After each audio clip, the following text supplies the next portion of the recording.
जय भीम, जय भारत, जय संविधान, जय मंडल, जय जोहार, जय विज्ञान। आज का जो लाइव है ये अभी फेसबुक पे हम लोगों ने किया था, लेकिन उसके बाद ये तय किया गया कि इंस्टाग्राम के जो व्यूवर हैं, जो साथी हैं, जो इंस्टाग्राम आईडी से जुड़े हुए हैं, उनसे भी बात की जाए। ये एक महत्वपूर्ण लाइव है और उस लाइव का कारण क्या है ये भी मैं आपको बता दूंगा। हालांकि जो लोग सोशल मीडिया कई और साइटों से जुड़े हैं उनको तो इसका जानकारी होगी। सबसे पहले सभी धर्मों में जन्मे सभी संतों, गुरुओं और महान पुरुषों को मैं नमन करता हूं। उन क्रांतिकारी साथियों को भी नमन करता हूं जिन्होंने आजादी की लड़ाई में अपना बलिदान दिया। जिन परिवारों ने बलिदान दिया उन सबको भी जो है मैं नमन करता हूं। साथ साथ देश के किसानों को जो देश का पेट पालते हैं, देश के अन्नदाता हैं, देश के मजदूरों को जो जिनकी वजह से बड़ी बड़ी बिल्डिंगें खड़ी हैं, जिनका खून पसीना शामिल है, जिसके कारण जो है महाराजाओं के महल और गरीबों की झोपड़ी तक बनी है, उनको भी नमन करता हूं। देश की वीरांगनाओं को और देश की आधी आबादी महिलाओं को, बहनों को भी साधुवाद करता हूं, जय भीम करता हूं, नमस्कार आदाब करता हूं। सम्मानित साथियों, 11 सितंबर 2024 दिल्ली रामलीला मैदान। एक महीने पहले लगभग मैंने आपसे कहा था कि दिल्ली में रामलीला मैदान में एक ऐतिहासिक आंदोलन, आरक्षण बचाने के लिए, संविधान बचाने के लिए, लोकतंत्र बचाने के लिए, अपने अधिकारों की रक्षा के लिए और बहुजन समाज पे होने वाले जुल्म जाति खत्म कराने के लिए हम लोग कर रहे हैं। मैं बस आपसे ये अपील करने के लिए आया हूं कि हमेशा की तरह इस बार भी मैं आपका इंतजार दिल्ली के रामलीला मैदान में 11 सितंबर को सुबह 10 साढ़े 10 बजे करूंगा। मैं आपसे हूं और आप मेरी ताकत हैं।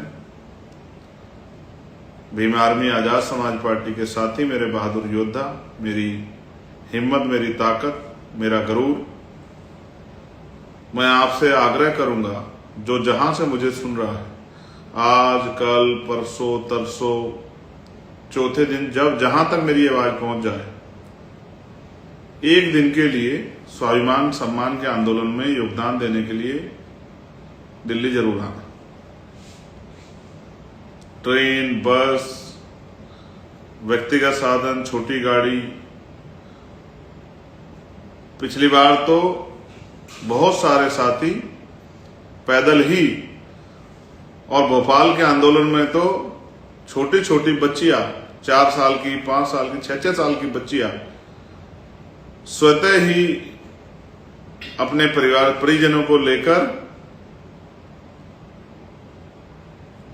भोपाल के लिए कूच कर गए थे। उनको देख के सोए हुए समाज में भी ये भाव पैदा हुए कि जब छोटी छोटी बच्चियां समाज के अधिकारों को बचाने के लिए और अपनी मांगों के लिए दिल्ली, भोपाल जा सकती तो हम क्यों ना जाएं। उसी तरह दिल्ली में जब जब मैंने आपको बुलाया, चाहे दिल्ली में सतगुरु रविदास जी महाराज का गुरुघर टूटा हो तब, या फिर उसके अलावा एनआरसी के आंदोलन हो तब, या 21 जुलाई को जब मेरे ऊपर गोली चली, 4 गोली, और उसके बाद बहुत सारी मांगों को लेकर आप लोगों ने दिल्ली में जब कूच किया, पूरी दिल्ली ने देखा कि किस तरह से आपने अपनी शक्ति का एहसास करा है। आज फिर जिस तरह से समाज पे विपदा आ पड़ी है और 75 साल की आजादी में जो बहुजन समाज के लोगों को मिलना चाहिए था वो भी नहीं मिला। उसके साथ साथ जुल्म जातीय अन्याय लगातार जारी है। कहीं कोई जाति धर्म के आधार पर महिलाओं पर शोषण करता है, कहीं बच्चों की पिटाई करता है, कहीं जो है बुलडोजर चला के हमारे घर को जमींदज कर देता है, कहीं धर्म के नाम पे हिंसा फैला के हमारे लोगों की हत्या की जाती है, मॉब लिंचिंग की जाती है। हमें जो अधिकार मिले हैं, आरक्षण, नौकरियां, एजुकेशन, हेल्थ, उन अधिकारों को जिस तरह से खत्म करके सब निजीकरण की भेंट चढ़ाया जा रहा है। जिस तरह से बैकलॉग नहीं पूरा किया, 2 अप्रैल 2018 के मुकदमे वापस नहीं लिए गए, और भी बहुत सारे ऐसे विषय हैं जिनका जवाब सरकार से मांगना है।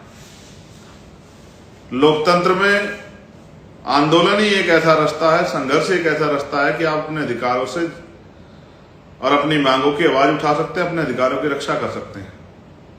इसलिए मैं आपसे आग्रह करूंगा कि आप सब लोग 11 तारीख को मैं आपका इंतजार करूंगा दिल्ली में, और मुझे विश्वास है हमेशा की तरह मेरा मनोबल बढ़ाने और मुझे ताकत देने के लिए आप लोग दिल्ली रामलीला मैदान जरूर आए।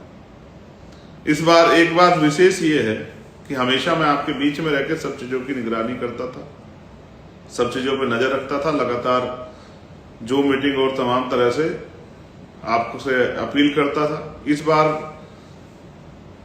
किसी विशेष कारण से मैं आपके बीच नहीं।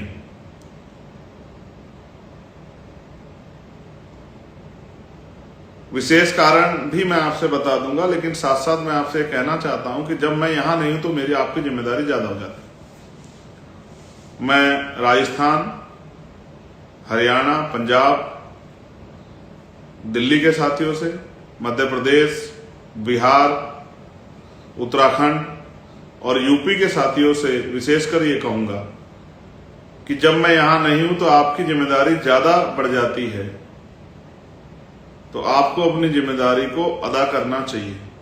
जिस तरह से बाबा साहब अम्बेडकर की स्टैचू पार्लियामेंट से हटाई गई, जिस तरह से दिल्ली में जो रविदास जी का सतगुरु रविदास जी गुरु घर बनना था, वो गुरु घर आज तक नहीं बना। जिस तरह से 2 अप्रैल 2018 के मुकदमे वापस लिए जाने थे, वो मुकदमे आज तक वापस नहीं लिए गए। जिस तरह से reservation in promotion SC ST OBC को देना चाहिए था, वो नहीं दिया गया। जिस तरह से बैकलॉग अभी तक नहीं भरा है, जिस तरह से सुप्रीम कोर्ट ने क्रीमी लेयर जैसे सिद्धांतों की बात करके हमारे लोगों को, हमारे अधिकारों को निस्तानाबूद करने के बारे में विचार दिए, जिस तरह से EWS लागू हो गया और हमने मांग की है कि 10% आर्थिक आधार पे आपने EWS लागू किया, तो वंचित वर्ग की जातियों को, स्पेशली वाल्मीकि, बाजीगर, धानु और वो तमाम जातियां जो वास्तविकता में आपके अनुसार, क्योंकि हमने तो आपसे कहा कि आप आंकड़े वो कीजिए, हम लोग तैयार हैं अपने भाइयों के अधिकारों की रक्षा के लिए, लेकिन जिन जातियों को आप कहते हैं नहीं मिला है, उन जातियों को, क्योंकि 2011 के बाद जनगणना नहीं हुई है, तो उन जातियों को 10% अतिरिक्त आरक्षण की व्यवस्था कराकर उन जातियों के में से रिप्रेजेंटेशन उन जातियों का बने, इसकी भी जो है हमने मांग की है। साथ साथ जातिगत जनगणना होनी चाहिए, उसके आर्थिक आंकड़े जारी होने चाहिए, इसकी भी हमने मांग की। तो मैं आपसे अपील करता हूं, मैं इस आपके बीच में इस बार इसलिए नहीं हूं, भीम आर्मी के राष्ट्रीय कमेटी पर, आजाद समाज पार्टी की राष्ट्रीय कमेटी पर और हमारी राष्ट्रीय कोर कमेटी पर स्टेट के अध्यक्षों पे, प्रभारियों पे जिम्मेदारी है, और अंतिम कार्यकर्ता की भी इतनी जिम्मेदारी जितनी मेरी है कि वो घर से एक दिन के लिए जरूर निकलें। अधिकार मांगने से नहीं मिलते, अधिकार छीनने पड़ते हैं। तो अधिकारों की रक्षा के लिए एक दिन घर से जरूर निकलें और 11 तारीख को दिल्ली में एक ऐतिहासिक आंदोलन के लिए सरकार को चेताने का काम करें, सरकार को बताने का काम करें कि अब हम अपने अधिकारों पर हमला नहीं सहेंगे। साथ साथ निजी क्षेत्रों में आरक्षण की व्यवस्था सरकार SC ST OBC के लोगों को कराए। मंडल कमीशन की सिफारिशें लागू करें, ये भी हमारी मांग है। मॉब लिंचिंग पर सख्त से सख्त कानून जो बने हुए उनको इम्प्लीमेंट करें। 1 करोड़ रुपए का मुआवजा जो सीवर में सफाई कर्मचारी मरते हैं और मॉब लिंचिंग का जो लोग शिकार होते हैं उनके परिवार की व्यवस्था के लिए दें। और भी बहुत सारी ऐसी मांगे हैं जिनको लिए हमने प्रयास किया। सबसे बड़ी मांग यह है कि जाति और जनगणना करके आरक्षण को निजी क्षेत्रों में लागू किया जाए। तो मैं आपसे अपील करता हूं, मैं इसलिए आपके बीच नहीं हूं कि इस बार मैंने तय किया था, बहुत दिन पहले मैंने तय किया था, लेकिन इस बार वो लागू हो रहा है कि जब भी मैं किसी हाउस का मेंबर बनूंगा तो उसके बाद मैं तब तक किसी चुनाव का हिस्सा नहीं बनूंगा उस तरह से जाके, जब तक मैं कौम के शहीद संत रामानंद जी महाराज की जो शहीदगी स्थल है उसको नमन नहीं करके आता। मैं कल 5 तारीख को कौम के शहीद संत रामानंद जी महाराज की शहीदगी स्थल उनको नमन करने के लिए जा रहा हूं और मैं 11 तारीख के आंदोलन में ही अब आपसे मिलूंगा।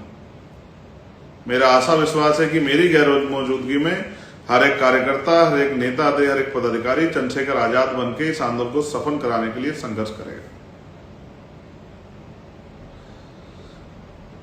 11 तारीख सुबह 10 बजे दिल्ली के रामलीला मैदान में मैं आपका इंतजार करूंगा।